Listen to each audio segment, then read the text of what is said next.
Suspense policial A Caixa de Thânato, de Andréa Fagundes Campos. Para adquirir o livro impresso e o digital, e para saber mais sobre a autora e a obra, acesse o site andreafagundescampos.com.br. Capítulo 8. Sexta-feira. Roberto já se levantou sentindo-se ansioso naquela manhã. Cada um daqueles 5 dias que ele dera de prazo para Ágata passaria com uma lentidão cruel. A manhã em casa e a tarde no fórum se arrastaram. Às 8h30 da noite, Roberto já havia tomado banho e jantado. Ele ligou para a Rafaela e eles conversaram bastante. Depois, Roberto decidiu subir e pegar a caixa de Thânato que continuava trancada em seu closet, já que ele não conseguiria dormir tão cedo. Mais de meia hora depois de ter espalhado as pastas do arquivo em sua cama, Roberto ouviu um aviso de mensagem no celular. Ele o pegou e sentiu o coração acelerar levemente ao ler. Dia 1, Ágata. Olhando para a mensagem, Roberto refletiu. A primeira parte do nosso trato está cumprida. A Ágata disse que enviaria mensagens diárias. Infelizmente, isso não me dá qualquer garantia de que ela aparecerá no 6º dia. Mas eu não posso fazer nada além de esperar, porque ela não informou... As reflexões de Roberto foram interrompidas pelo celular tocando. Como estivera encarando a mensagem de Ágata enquanto refletia, Roberto viu imediatamente quem era. Reinaldo, o primo que o havia chifrado. Ele atendeu. Alô? E aí, Roberto, quanto tempo? Tudo bem, Reinaldo? Tudo.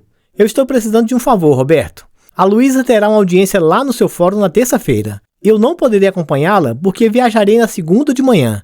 Eu posso pedir para ela procurar você uns minutinhos antes da audiência?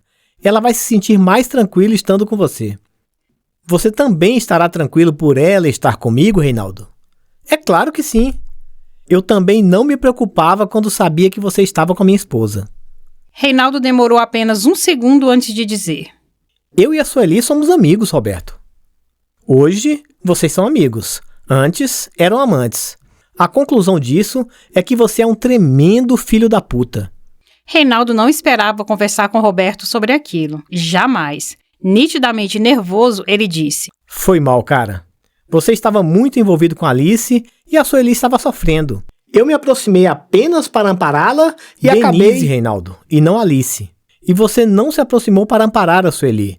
Você sempre prestou atenção demais ao que é meu. O que você viu ao saber que eu estava traindo a Sueli foi a oportunidade de me sacanear. Não se faça de ofendido, Roberto. Se você não estivesse comendo a Denise, teria prestado mais atenção à sua esposa. Eu me arrependo por ter destruído seu casamento, mas não posso voltar no tempo. Você é um completo imbecil, Reinaldo.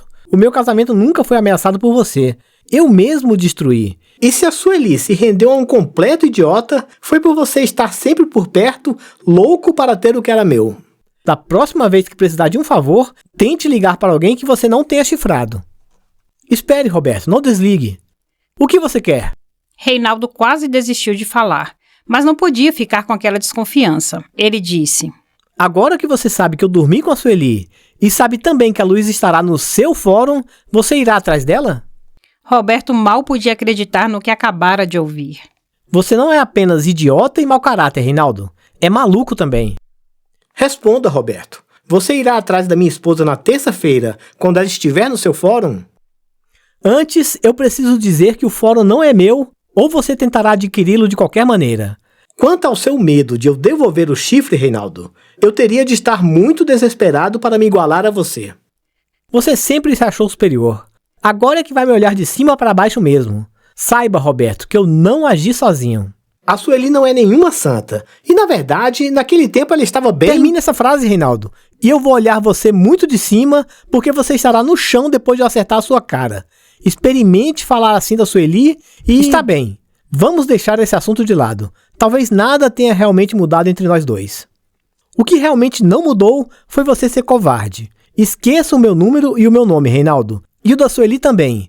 Ela é muito digna para ter o nome pronunciado por um imbecil. Mesmo quase bufando de raiva, Reinaldo disfarçou e disse. Nas festas de família, você será obrigado a falar comigo, Roberto. Então pega leve. Se eu for obrigado a falar com você em reuniões de família, começarei perguntando por quanto tempo você amparou a minha esposa. Tchau, Reinaldo. Roberto desligou e soltou o celular sobre a cama, dizendo: Só me faltava essa. Ele logo pegou de volta a pasta que estivera analisando, mas não a abriu, porque passou a refletir sobre a sua conversa com Agatha na noite anterior. Sábado. Eram 7 horas da noite.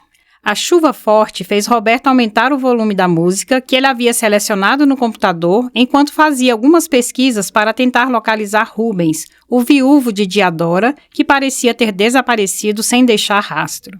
Roberto desviou o olhar da tela do computador para a tela do celular, mas ele não reconheceu o número.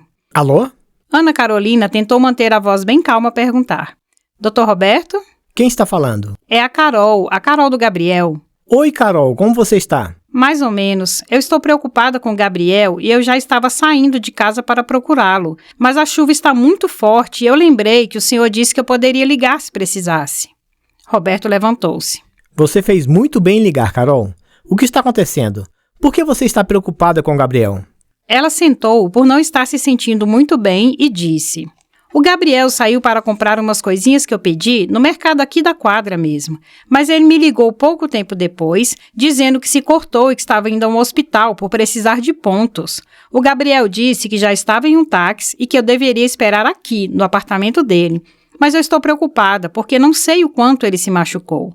Eu já estava saindo para ir encontrá-lo, mas está caindo uma tempestade.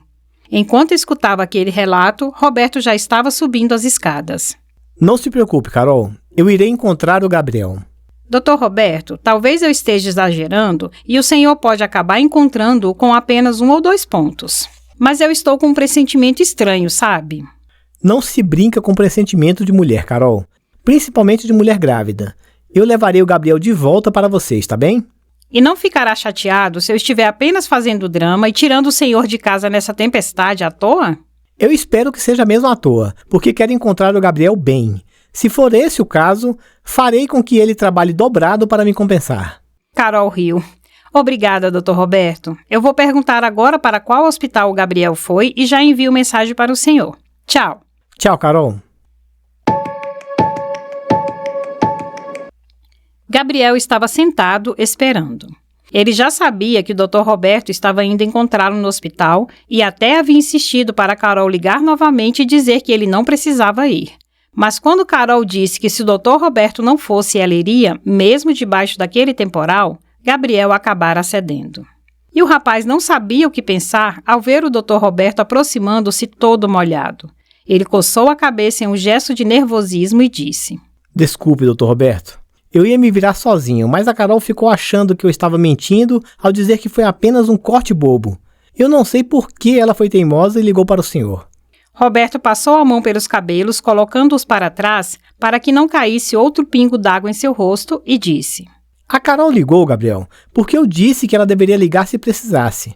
Ele olhou para o curativo no braço do rapaz e perguntou: Quantos pontos?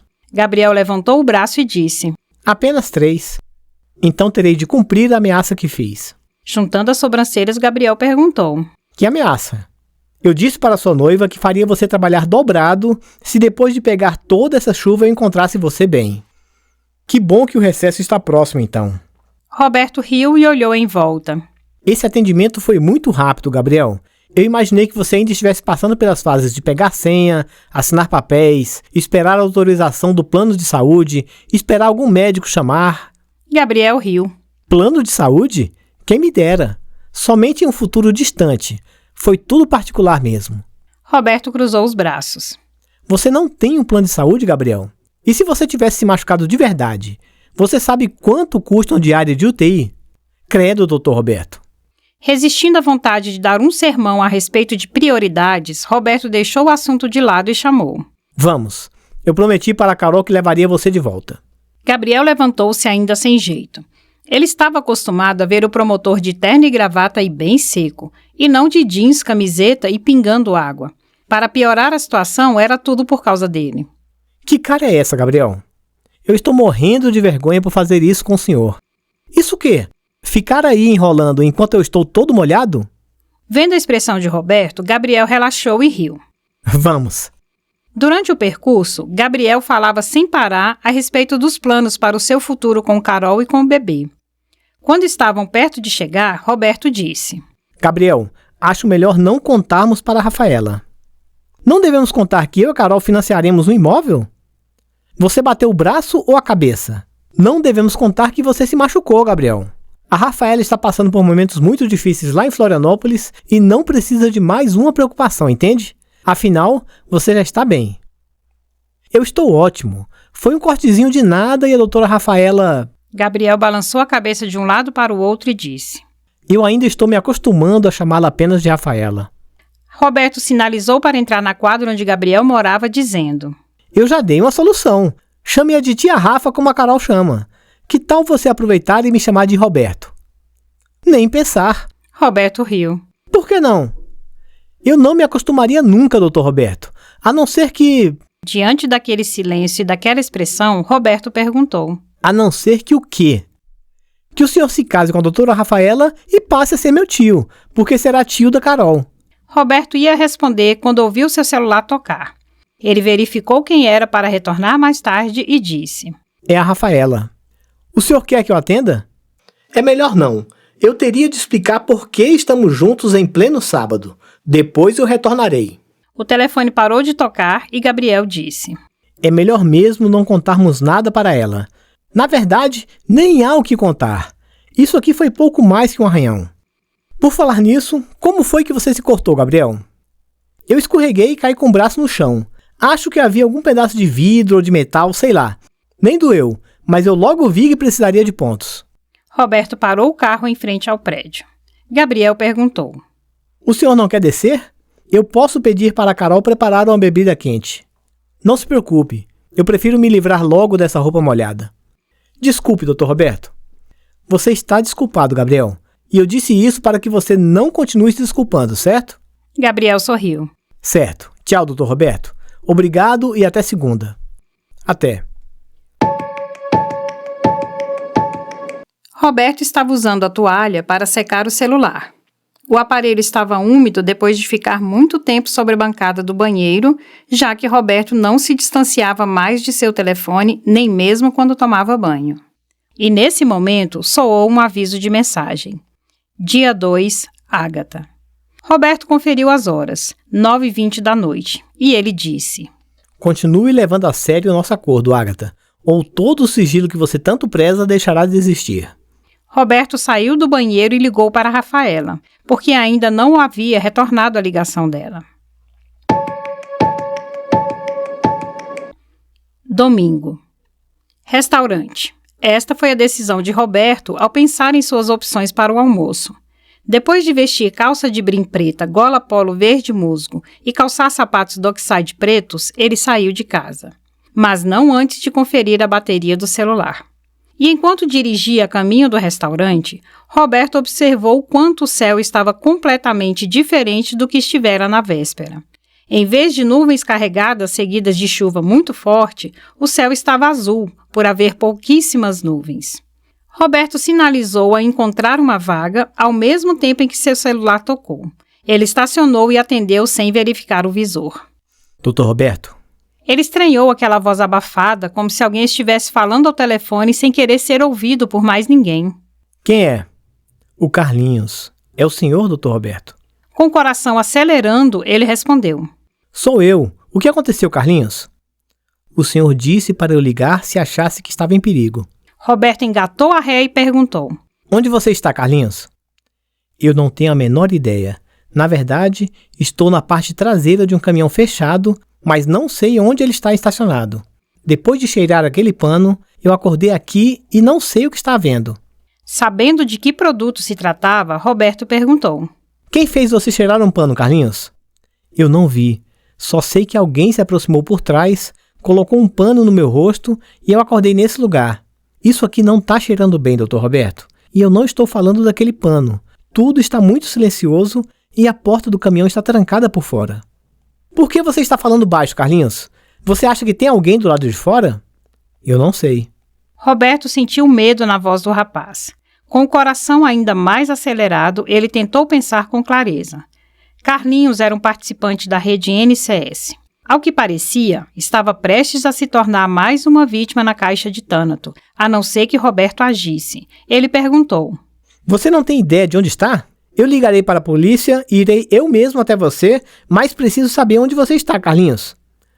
Antes eu estava perto da minha casa, lá em Sobradinho, mas agora não faço ideia. Roberto queria sair com o carro e ir atrás de Carlinhos, mas não sabia nem por onde começar. Ele pediu: Envie para o meu celular a sua localização. Eu não posso, Dr. Roberto. Por que não? Eu não posso explicar agora. Carlinhos sentou no chão do caminhão e pediu: Vamos apenas conversar um pouco, Dr. Roberto. Talvez alguém apareça, abra a porta e me explique o que está acontecendo. Eu não quero me precipitar e deixar a polícia vir para cá.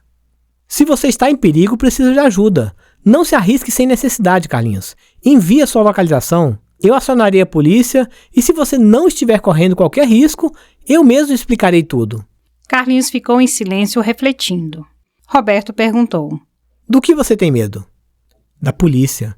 Eu não quero me envolver com policial nunca mais. Escute, Carlinhos. Quando eu procurei você e dei o número do meu telefone, eu sabia que você corria risco de morte. Se você me ligou hoje, foi por saber que algo está errado. Envie a localização. Pare de perder tempo. Eu prefiro esperar. Se daqui a alguns minutos nada acontecer, eu enviarei. Por que o senhor não conversa comigo enquanto o tempo passa? Roberto tinha certeza de que o desfecho seria o pior possível. Eu não tenho nada para conversar com você, moleque. Envie a merda da localização. Ei, eu liguei porque quis. E desligarei se eu quiser. Por que o senhor acha que pode mandar em mim? Tentando manter o controle para que o rapaz não desligasse, Roberto desengatou a ré, girou a chave desligando a ignição e disse: Está bem, Carlinhos. Sobre o que você quer conversar? E enquanto o rapaz respondia algo, Roberto pensou que teria de manter aquela ligação e tentar, de alguma maneira, fazer Carlinhos enviar a localização. O senhor escutou o que eu disse? Roberto ainda pensou. Se é para conversarmos, que seja sobre a Ágata. E ele disse: Não escutei. Mas se você quer passar o tempo conversando, Carlinhos, fale-me sobre as reuniões da NCS. Nós não devemos falar sobre as reuniões, Dr. Roberto. Se a Ágata proíbe vocês de falarem a respeito da rede, é por ter algo a esconder. O que você acha dela, Carlinhos? A Ágata é incrível. É a pessoa mais inteligente que eu já conheci. Ela tem resposta para tudo e nunca fica com cara de otária. Não importa a pergunta que fazemos, entende? O que Roberto entendia era que Carlinhos, dizendo que não deveria falar, estava falando bastante. E ele perguntou: Você acredita que a Ágata quer mesmo mudar a cabeça das pessoas que têm intenção de se matar? É claro que sim. Ela faz de tudo para convencer todos, tanto em reuniões de grupo, como se encontrando com cada um. Às vezes uma reunião vai se estendendo pela madrugada, mas ela nem mostra estar cansada. E só encerra quando todos nós dizemos que estamos prontos para encerrar. Ela é o máximo. Sabendo que aquela intensa admiração dos seguidores pela Ágata poderia ser uma arma letal contra eles, Roberto perguntou: Carlinhos, se eu dissesse que a Ágata não fundou a rede Não Cometa Suicídio para evitar suicídios, mas para que ela pudesse cometer homicídios, o que você diria? Que o senhor está completamente maluco. Por quê? Porque se ela fosse uma assassina, algum amigo da NCS acabaria desconfiando. Eu sei que tem muita gente esperta que consegue enganar muitos, mas não dá para enganar todos. E eu nunca soube de um participante que não confiasse plenamente na Ágata. Há quanto tempo você participa da NCS, Carlinhos? Há 1 ano e pouco. E você não vê qualquer possibilidade de a rede ser apenas uma fachada para a Ágata cometer crimes? É claro que não, Dr. Roberto. Eu já vivi uns lances bem estranhos, então tenho experiência em coisas sinistras, digamos assim. Lá na rede da Ágata não existe nada desse tipo. Ela é muito intensa ao argumentar e ao discursar. Além disso, dedica tempo demais para ser alguém que usa aquilo só de fachada. Quando você exerce uma atividade para encobrir outra mais importante, não tem como dedicar tanto tempo à atividade falsa. Na verdade, Roberto estava impressionado com toda aquela explicação de Carlinhos e se questionou o que aquele rapaz fazia. Mas ele fez outra pergunta, porque em nenhum momento havia desviado a sua atenção do fato de o rapaz estar correndo perigo. O que você acha de me enviar a localização agora, Carlinhos? Nós já conversamos bastante e ninguém apareceu por aí. Tudo bem. Apenas diga por que o senhor desconfia da Ágata. Roberto quis responder logo para que o rapaz fizesse o que ele já havia pedido sobre a localização. Existe uma série de... O que foi, Carlinhos? e Roberto ouviu o rapaz falar muito baixinho. Alguém está abrindo o caminhão. Sabendo que não tinha motivo para esperar o melhor, Roberto exigiu. Mande agora, Carlinhos! Roberto ouviu o barulho das portas do caminhão sendo abertas. A partir daí, foi como se tivessem sido abertas as portas do próprio inferno. Gritos desesperados, cachorros latindo. Carlinhos! O coração de Roberto estava para romper seu peito. A localização, agora! Gritos agudos, choro intenso, latidos graves e muito altos. Sem perceber que apertava o celular como se pudesse arrancar do aparelho um caminho até o rapaz, Roberto ouviu a localização chegar e lamentou profundamente isso não ter acontecido antes. Com muita adrenalina dominando seu corpo, Roberto engatou novamente a ré e saiu em disparada. Somente quando precisou passar a mão pelos olhos, Roberto notou que o suor descia pela testa e fazia seus olhos arderem. O local era distante. Foram 28 longos e horríveis minutos até Roberto se deparar com uma movimentação incomum. Curiosos estavam por toda parte e havia carros da polícia militar e do corpo de bombeiros. Ele parou o carro e desceu rapidamente, rezando para encontrar Carlinhos com vida. Mas bastou ver aquele lençol cobrindo algo no chão para saber que era tarde demais. As pernas de Roberto o deixaram na mão. Ele teve de sentar na calçada. Roberto não teve vergonha das lágrimas que desciam enquanto ele pensava. O que foi que eu fiz, meu Deus? Eu tinha de ter pedido ajuda, ou convencido Carlinhos a me enviar logo a localização para que eu pudesse acionar a polícia a tempo. Como eu pude ficar parado lá enquanto... Moço! Sem se importar em secar o rosto, Roberto olhou para cima e viu um garoto de cerca de 8 anos de idade que perguntou. Por que você está chorando? Ele era amigo seu? Sim. Você sabe o que aconteceu? Roberto perguntou e viu o menino sentar a seu lado e olhar na direção dos policiais enquanto dizia. Acho que se eles souberem, vão me prender. Mas eu tirei foto do seu amigo antes dele se embrulhar com aquele lençol. Roberto ficou alerta e pediu. Deixa eu ver as fotos. O menino estendeu o celular para Roberto, dizendo. Não deixe eles me prenderem. Satisfeito por suas pernas terem voltado a funcionar, Roberto levantou e se afastou para não chamar atenção. E enquanto caminhava e era seguido pelo garoto, ele começou a pensar se devia falar com os policiais e contar tudo o que sabia. Parado ao lado de seu carro, Roberto olhou a primeira foto. Foi como se ele tivesse levado um soco no estômago, mal conseguindo respirar. A imagem era chocante. Não parecia um ser humano. Era como um boneco de pano todo rasgado e manchado de vermelho. Um olho estava no lugar e o outro perto da orelha. Onde houvera um nariz, restara apenas buracos ensanguentados. No abdômen havia um emaranhado de vísceras. Logo ao lado da cabeça, no asfalto, um chumaço de fios ainda presos a um pedaço do couro cabeludo. Aterrorizante. Roberto teve de se apoiar no carro. O menino o observava com os olhinhos arregalados. Roberto passou para a foto seguinte e vomitou ali mesmo. Um corpo destruído, uma vida perdida. Com vontade de quebrar aquele telefone em 1000 pedaços, Roberto pensou novamente em não chamar a atenção, porque o garotinho, que já parecia muito assustado, não ficaria quieto se visse o celular ser destruído. 1 segundo, 2, 3, 4, 5. Roberto respirou fundo mais uma vez, apagou as 5 fotos e devolveu o aparelho para o menino, dizendo: Vá para casa. Você não pode ficar na rua sozinho. O garoto apenas pegou o celular e foi se afastando como se nada tivesse acontecido. Roberto abriu o carro e entrou, mas ele não estava em condições de dirigir. Percebendo o quanto suas mãos tremiam, ele refletiu. Eu preciso decidir agora se contarei ou não para os policiais o que aconteceu. Se eu contar sobre o telefonema do Carlinhos, terei de contar quando e por que dei o meu número para ele. E também sobre a NCS, sobre a Ágata e todo o resto que está na caixa de Thanato. Recostando a cabeça no banco do carro, Roberto continuou refletindo. Será um alívio entregar tudo para a polícia. Eu poderei finalmente entrar no meu quarto sem ter aquele arquivo trancado no meu closet. Mas seria apenas uma maneira de me esquivar da responsabilidade. O tempo que eu levaria para contar sobre a ligação entre as mortes seria longo demais. E uma ligação que eu não teria como explicar de maneira lógica, porque em muitos daqueles casos não há nada relativo à Ágata nem à NCS. Mas eu sei que a ligação existe. Merda. Roberto bateu com o punho cerrado no volante, pensando. Eles me achariam maluco. Se me dessem alguma credibilidade pelo meu histórico no Ministério Público, quanto tempo levariam para apurar tudo e começar a agir?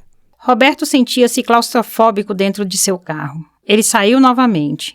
Ao olhar ao redor, seu coração disparou mais uma vez. O assassino deve estar aqui. Ele olhou de um lado para outro, depois foi olhando com atenção cada pessoa. Quem trouxe aqueles cachorros para cá? Onde eles estão agora? O assassino abriu a porta do caminhão, soltou os cachorros lá dentro, esperou a carnificina acontecer, pegou os cachorros e os levou daqui? E sem que ninguém visse nada? Respirando fundo, Roberto pensou. Eu preciso saber o que aconteceu, mas não poderei perguntar agora sem levantar suspeitas. Se eu me aproximar dos policiais querendo saber detalhes, terei de dar explicações. Só há duas opções.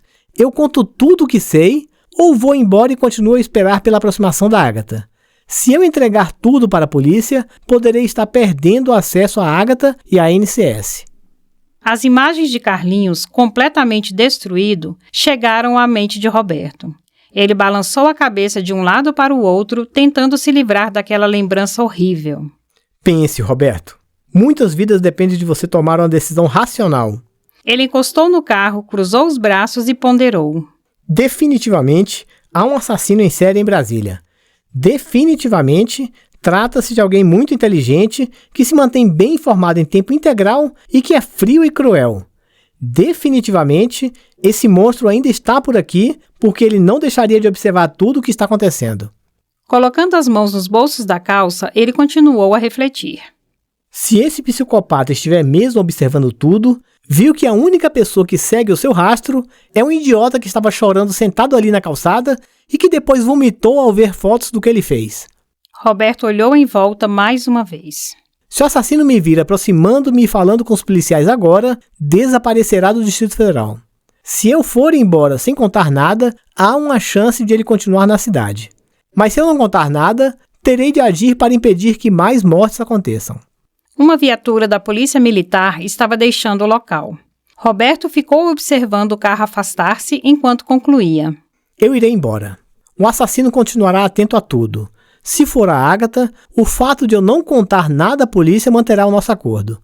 Se eu receber mais tarde a mensagem do dia 3, esperarei a do dia 4, a do dia 5 e ela aparecerá no dia seguinte. Mais 3 dias e eu poderei tê-la ao meu lado.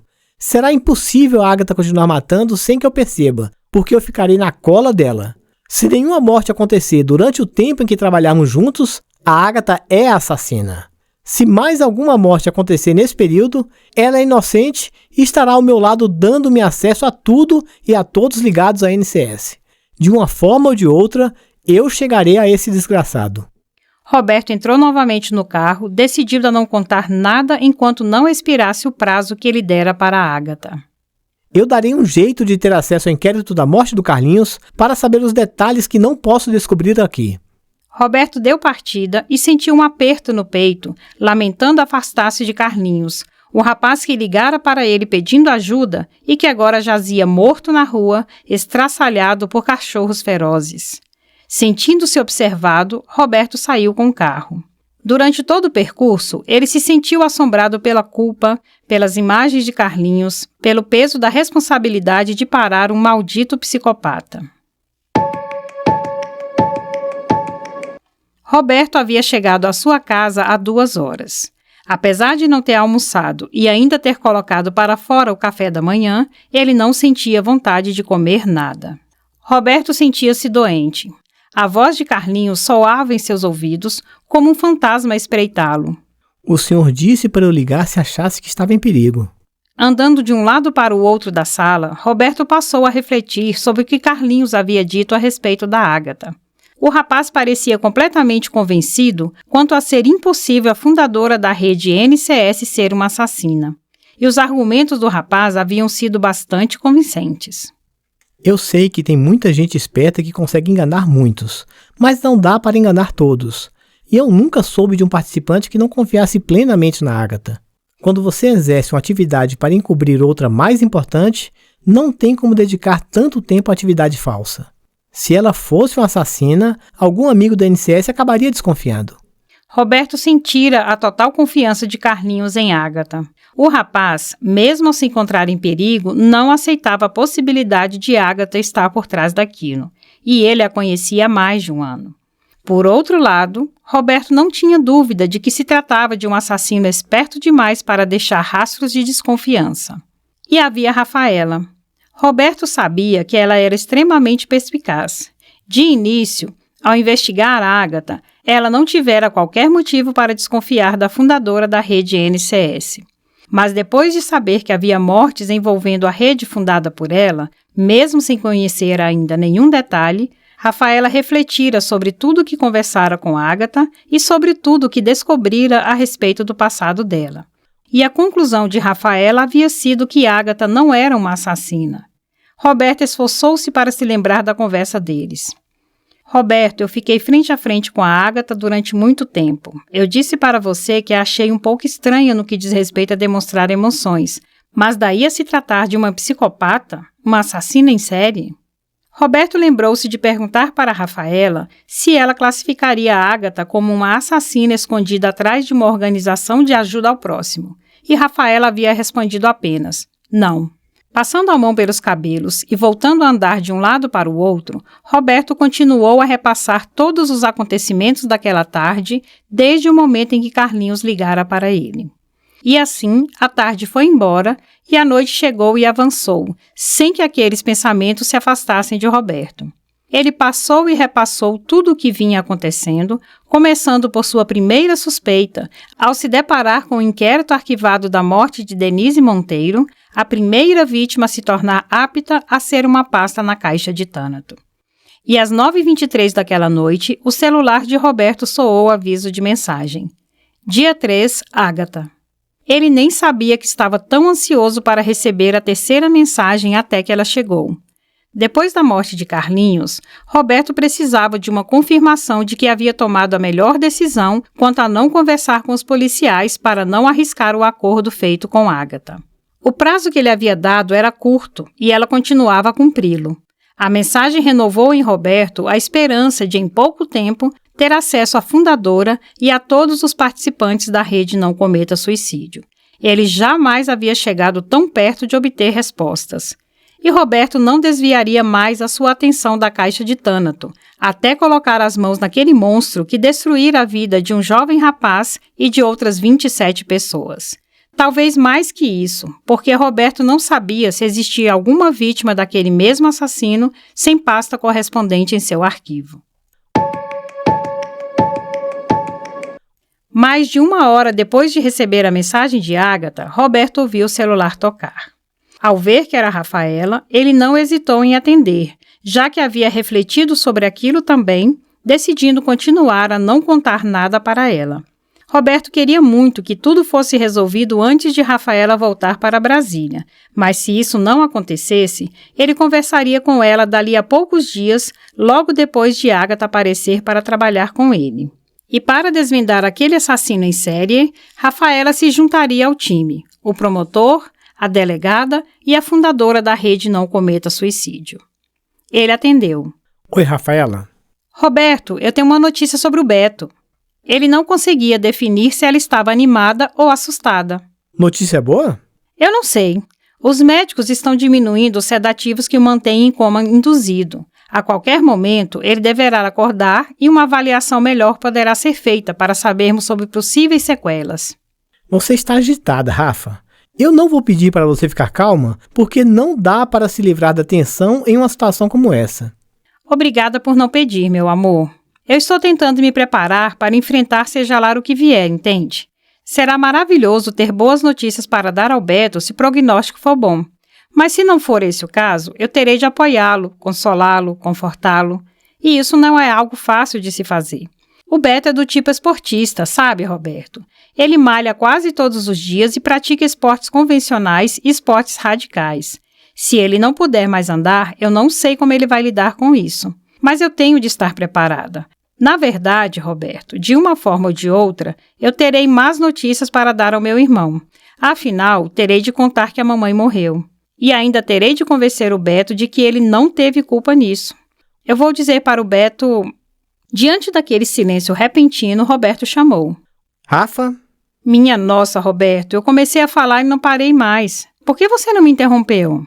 Porque você precisava falar.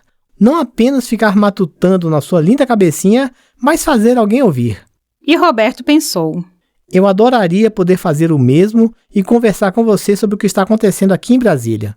Rafaela respirou fundo, impressionada. Mais uma vez você me entendeu e disse o que eu precisava ouvir. Roberto, lembra quando você disse que não sabia quantas vezes você já havia lamentado por não poder vir para cá? É claro que eu lembro, meu amor, e continuo lamentando. Eu também já perdi as contas de quantas vezes o mesmo pensamento se repete na minha mente. Mas o que não sai da minha cabeça é a conexão que existe entre nós dois. Hoje mesmo eu estava fazendo as contas, Roberto. Sabia que faz apenas 15 dias desde que nos encontramos pela primeira vez? Parece que nos conhecemos há meses, Rafaela. Roberto saiu do quarto, seguiu pelo corredor e foi descendo as escadas. Parece mesmo. Eu me sinto tão ligada a você, Roberto. Eu durmo e acordo com a nítida sensação de que está faltando uma parte de mim, entende? É claro que ele entendia, já que se sentia da mesma forma. Mas Roberto não tivera um único dia para pensar em seus sentimentos, nem em sua conexão com Rafaela, nem naquela necessidade de protegê-la. Por causa do desenrolar dos últimos acontecimentos, Roberto sabia que não poderia desviar a sua atenção da caixa de Thanato nem por um momento, até que chegasse ao assassino. E sabendo que não podia dividir aquele assunto com Rafaela, então não podia começar com ela uma conversa tão intensa quanto aquela que envolvia os sentimentos deles dois. Roberto? Estou aqui, meu amor. Você está bem? É claro que sim, Rafa. Vão ligar do hospital quando o Beto acordar? Você não está bem, já que não me convenceu com esse é claro que sim. E ainda mudou imediatamente de assunto. O que está vendo, Roberto? A Agatha ligou, não foi? E mais uma vez ele percebeu o desperdício de não ter toda aquela perspicácia de Rafaela ajudando-o a desmascarar um psicopata. Mas o que ela estava vivendo em relação à família era difícil demais para comportar outra preocupação. Ele respondeu, tentando ser mais convincente. Não, Rafaela. A Agatha ainda não ligou. Você está me achando meio estranho porque eu estava dormindo quando o celular tocou. Eu demoro um pouquinho para voltar a ficar ligado. Não mesmo. Pelo que eu lembro, você volta a ficar ligado muito rapidamente. Ele riu. Você tem boa memória. Ela suspirou. Mude de assunto, eu ficarei com ainda mais saudade de você. Roberto disse. Eu mudarei de assunto, mas antes saiba que o tempo passará e nós dois poderemos dedicar muito do nosso tempo a descobrirmos juntos essa conexão e estes sentimentos tão intensos, apesar de recentes. E é claro, poderemos recordar o quão rapidamente conseguimos voltar a ficar ligados. Ele adorou ouvi-la suspirar de novo e mudou de assunto perguntando. Como está o seu pai? Você não tem falado sobre ele. É porque eu tenho evitado conversar com meu pai. Roberto estava na sala, sentado na poltrona cinza. Ele esticou as pernas, cruzou-as na altura dos tornozelos e perguntou. Por que você está evitando seu pai? Tem a ver com aquele pedido de perdão que você achou que estivesse atrasado? Tem sim. Eu não voltarei para Brasília antes de conversar com meu pai sobre tudo aquilo, mas eu ainda tenho um tempinho antes de ir embora. Pelo que eu já conheci de você, Rafa, fugir de um assunto difícil não é uma característica sua. Se isto está acontecendo em relação a conversar com seu pai sobre perdão, então respeite os seus sentimentos. Se vocês não conversarem agora, conversarão depois. Não é bem assim, Roberto. Veja o que aconteceu com a minha mãe. Eu sempre achava que conversaria abertamente com ela e a perdoaria da próxima vez. Depois eu deixava para a próxima. Eu fui adiando e ela morreu antes de conversarmos. Eu ainda ficarei aqui alguns dias, mas não deixarei passar disso. O assunto morte levou a mente de Roberto de volta para Carlinhos, para as fotos, para a frieza e a crueldade de um assassino que estava ceifando vidas pela cidade. A voz de Rafaela chamou a atenção dele. Roberto, amanhã é segunda-feira e eu farei algumas ligações para saber sobre o laudo da Letícia e pedir ao Marco Aurélio que fale novamente com a Agatha, insistindo para que ela ligue para você. Estar frente a frente com a Agatha e ter acesso à rede que ela fundou fará muita diferença em relação às investigações. Roberto quase pediu para Rafaela não ligar para Marco Aurélio porque isso poderia irritar a Agatha, mas ele pensou. Se a Agatha for a assassina e estiver a par de tudo o que tem acontecido, será ótimo ela saber que o Marco Aurélio não sabe que ela já me ligou. Porque assim, a Agatha saberá que o seu antigo namorado, o Marco, não sabe do nosso acordo de 5 dias. E se a Agatha ligar o Marco Aurélio à Rafaela por eles trabalharem na mesma delegacia, ela saberá que a Rafa também não tem sido atualizada. Isso poderá ser uma garantia de segurança para a Rafaela e para o Marco Aurélio. Meu Deus, Roberto, o que está havendo com você? Eu nunca percebi você tão desligado. Na verdade, desligado não é a palavra. Você está muito ligado, só que não é na nossa conversa. Não me entenda mal, meu amor. Eu estou prestando atenção em você. Apenas... Pare agora mesmo com isso, Roberto Vieira. Isso não é uma briguinha de casal na qual a mulher está reclamando atenção. Acontece que você está com a cabeça em outro lugar e eu realmente acho que é por causa da caixa de Tânato. E você não ficaria assim se não fosse algo muito sério. Roberto pensou que deveria ter encerrado aquela ligação bem antes de dar tanta bandeira. Ele não estava mesmo em condições, e nem queria estar, de se desligar daquelas mortes. Então, por que ele não havia inventado uma desculpa qualquer e desligado logo? Roberto explicou. Eu disse que estava com sono, Rafaela. É melhor desligarmos e amanhã conversaremos melhor. Você vai perceber que eu não estarei mais assim e chegará à conclusão de que era mesmo apenas sono. Essa foi uma ótima ideia, Roberto. Amanhã conversaremos. Se você estiver normal, terá sido apenas sono. Mas se não estiver, algo muito sério está acontecendo aí em Brasília e eu voltarei imediatamente. Ainda sem saber o que faria no dia seguinte para enganar aquela mulher tão astuta, Roberto disse. Trato feito. E você, vai dormir logo? Não. Alguns amigos marcaram de vir para a casa da minha irmã e devem chegar a qualquer momento. Será maravilhoso encontrar pessoas que eu não vejo há um tempão. Ex-namorado lindinho com um irmão gêmeo foi convidado? Ela riu. Não, nenhum deles mora aqui em Florianópolis mais. Não foi nada justa a maneira como você tirou de mim aquela confissão. A vida nem sempre é justa. Mais uma vez, Rafaela riu. Depois disse. Durma bem, meu amor. Amanhã à noite nos falaremos. Combinado. Tchau, Rafaela. Tchau. Roberto levantou, colocou o celular no bolso de trás de sua calça cinza de moletom e foi destrancar a porta para caminhar pelo enorme terreno. Os pensamentos de Roberto estavam completamente voltados para o seu arquivo e tudo em torno dele. Sentindo-se preso pelo prazo dado a Agatha, ele tentava convencer a si mesmo reiteradas vezes de que manter o acordo com ela era o melhor a ser feito. Os instintos de Roberto e as vozes que vinham da caixa de Tânato gritavam em sua mente.